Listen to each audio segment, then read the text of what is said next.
നിങ്ങൾ പോലീസുകാരുണ്ട്, നിങ്ങൾക്ക് അകത്തേക്ക് പ്രവേശിക്കാൻ പറ്റുന്നില്ല. ഇനിയിപ്പോൾ നിങ്ങളുടെ അടുത്ത നീക്കം എന്താണ്? ഞങ്ങൾ ഇവിടെ തന്നെ നിൽക്കും. ഈ പോലീസുകാർ ഇവിടെ നിന്ന് വെയിൽ കൊള്ളണം. ഞങ്ങൾ വെയിലത്ത് കുരുത്തല്ലേ, ഞങ്ങൾ തീയിൽ കുരുത്ത് വന്നവരാ. പോലീസുകാർ അവര് ശമ്പളം മേടിക്കുന്നു, ജീവിക്കുന്നു, നമ്മളെ പ്രൊട്ടക്ട് ചെയ്യാൻ വേണ്ടി നമ്മുടെ സേവകർ തന്നെ അവര്. പക്ഷെ അവരോടൊപ്പം ഞങ്ങൾ ഇവിടെ ആയിരിക്കും. ഞങ്ങൾ അവരെ ഇടിച്ചു നിർത്തി പോകാനൊന്നും ഞങ്ങൾ തയ്യാറല്ല. നിങ്ങൾ ഇത്രയും പ്രത്യക്ഷത്തിലൊരു സമരമായി വന്നിട്ട് ഏരിയ കമ്മിറ്റി പ്രതിനിധികൾ ആരെങ്കിലും നിങ്ങളുമായി സംസാരിക്കാൻ തയ്യാറായിട്ടുണ്ടോ? സംസാരിക്കാൻ അവർ വരണമല്ലോ, വരുന്നവരെ ഞങ്ങൾ പോരാടത്തില്ലയോ? അവർ പേടിച്ചകത്തിരിക്കുകയാണെന്നാണ് പറയുന്നത്. അത് തന്നെ, പിന്നല്ലാതെ ഇന്നലെ ഞങ്ങൾ അത്രയും പോരാട്ടം നടത്തി. ഞങ്ങളുടെ നേതൃത്വത്തെ ഞങ്ങൾക്ക് ബഹുമാനമുണ്ട്. അവരെ ഞങ്ങൾ സ്നേഹിക്കണം, ഞങ്ങൾ ബഹുമാനിക്കണം, അനുസരിക്കണം. CPM എന്നുള്ളൊരു കേഡർ പാർട്ടിയാണ്. സാധാരണ കേരളത്തിന്റെ ചരിത്രത്തിൽ ഇങ്ങനെയുള്ള സംഭവങ്ങൾ വളരെ അപൂർവമാണ്, ഇല്ല എന്ന് തന്നെ പറയാം. CPM ഏരിയ കമ്മിറ്റി ഓഫീസിലേക്ക് CPM അണികളായിട്ടുള്ള നിങ്ങൾ തന്നെ ഒരു പ്രത്യക്ഷ സമരത്തിലേക്ക് എത്തിയിരിക്കുന്നു. നമ്മുടെ പാർട്ടിക്കകത്ത് ഇന്ന് തുടങ്ങിയതല്ല. നമ്മുടെ സർക്കാർ ഇരിക്കുമ്പോൾ പിന്നെ സർക്കാർ ഒരു തെറ്റ് ചെയ്താൽ നമ്മൾ അവിടേക്ക് സമരം ചെയ്തിട്ടുള്ള പാർട്ടി തന്നെയാണത്. അപ്പം ഞങ്ങളുടെ പ്രസ്ഥാനത്തിൽ ഞങ്ങൾക്കൊരു പോരാട്ടം നടത്തി ഞങ്ങൾ കോൺഗ്രസിന്റെ DCC ഓഫീസിലോട്ട് അല്ലെങ്കിൽ കരുനാഗപ്പള്ളി മണ്ഡലം കമ്മിറ്റി ഓഫീസിലോട്ട് ഞങ്ങൾക്ക് മാർച്ച് ചെയ്യാൻ പറ്റും. ഞങ്ങളുടെ ആവശ്യം, നമ്മുടെ വീട്ടിൽ നമ്മുടെ മക്കളൊരു തെറ്റ് ചെയ്ത് കഴിഞ്ഞാൽ അച്ഛനോ അമ്മയോ നമ്മളെ തല്ലിയാൽ നമ്മൾ എവിടാ പോകുന്നത്? നമ്മൾ നമ്മുടെ വീട്ടിലോട്ടല്ലേ കയറിയേക്കുന്നത്. നിങ്ങളുടെ ഈ എതിർപ്പ് പാർട്ടി നേതൃത്വം മനസ്സിലാക്കുന്നില്ല എന്നാണോ പറയുന്നത്? പാർട്ടിയിൽ ചിലർ മനസ്സിലാക്കുന്നില്ല, ചിലർക്ക് മനസ്സിലാവും. എനിക്ക് കയറിക്കൂടായോ? കരുനാഗപ്പള്ളി ഏരിയ കമ്മിറ്റിയുടെ വനിതാ കൺവീനറാണ് ഞാൻ. കരുനാഗപ്പള്ളി ഏരിയ കമ്മിറ്റി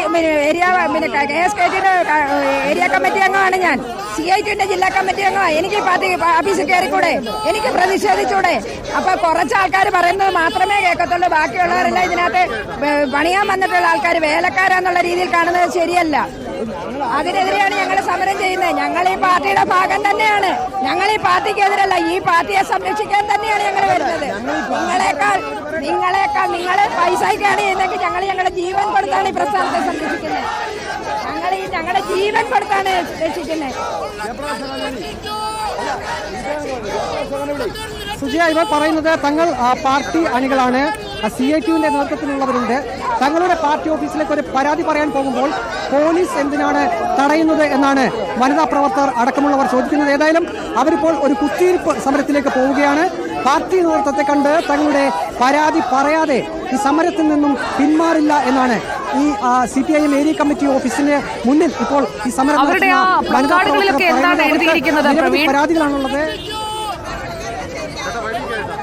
അത് ഒന്നെഴുതിയിരിക്കുന്നത് PR വസന്തന്റെ അഴിമതി ഭരണം കരുനാഗപ്പള്ളിയിൽ വേണ്ട, കാപ്പ കേസ് പ്രതിയും ഗുണ്ടാത്തലവനുമായ പങ്കജിന്റെ യജമാനനാണോ ജില്ലാ കമ്മിറ്റി അംഗം PK ബാലചന്ദ്രൻ എന്നിങ്ങനെയുള്ള വിവിധ പോസ്റ്ററുകളും ഒപ്പം തന്നെ പ്ലാക്കാർഡുകളും എഴുതിയിട്ടാണ് ഇപ്പോൾ ഇങ്ങോട്ട് വന്നിട്ടുള്ളത്.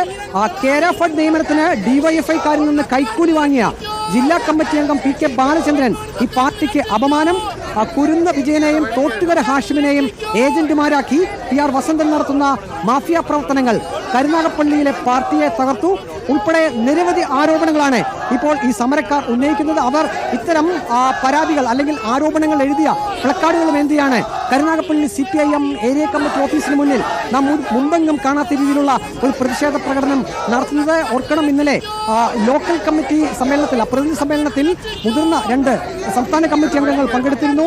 അവരെ എതിർക്കുന്ന, അവരെ തടയുന്ന ഒരു ഘട്ടത്തിലേക്ക് പോലും പരസ്യമായി ഈ CPM അണികൾ പോയി. ഇന്നലെ രാത്രി തന്നെ നാം കണ്ടതാണ്. റിപ്പോർട്ടർ TV സംഘത്തിന് നേരെ കയ്യേറ്റ ശ്രമം ഉണ്ടായിരുന്നു. പ്രധാനമായും പാർട്ടി സമ്മേളനം നടക്കുന്നയിടത്തേക്ക് മാധ്യമങ്ങൾ എന്തിനു വന്നു എന്ന ഒരു ചോദ്യമാണ് പാർട്ടി ഔദ്യോഗിക പക്ഷം ഉയർത്തിയിരുന്നത്. പക്ഷേ പൊതുനിരത്തിൽ നിന്നുകൊണ്ട് വാർത്തകൾ റിപ്പോർട്ട് ചെയ്ത റിപ്പോർട്ടർ TV സംഘത്തെയും അവിടെ കടന്നാക്രമിച്ചു. ഇത്തരത്തിലുള്ള സംഭവങ്ങളൊക്കെ ഇന്നലെ അരങ്ങേറിയിരുന്നു. ഒരുപക്ഷെ CPMന്റെ ഒരു ലോക്കൽ സമ്മേളനം, പ്രതിനിധി സമ്മേളനം നടക്കുമ്പോൾ അവിടേക്ക് പരസ്യ പ്രതിഷേധവുമായി ഒരു വിഭാഗം എത്തുന്നു.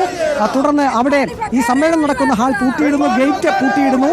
മുതിർന്ന 2 സംസ്ഥാന കമ്മിറ്റി അംഗങ്ങൾ അതിനകത്ത് പെട്ടുപോകുന്നു. പിന്നീട് അവിടെ വലിയ സംഘർഷത്തിലേക്ക് പോകുന്നത് CPMന്റെ ചരിത്രത്തിൽ ഒരുപക്ഷെ മുമ്പെങ്ങും നാം കേട്ടിട്ടില്ലാത്ത കാര്യമാണ്. ഇപ്പോഴും ഈ കരുനാഗപ്പള്ളി CPIM ഏരിയ കമ്മിറ്റി ഓഫീസിന് മുന്നിലും സമാനമായിട്ടുള്ള സാഹചര്യം തന്നെയാണുള്ളത്.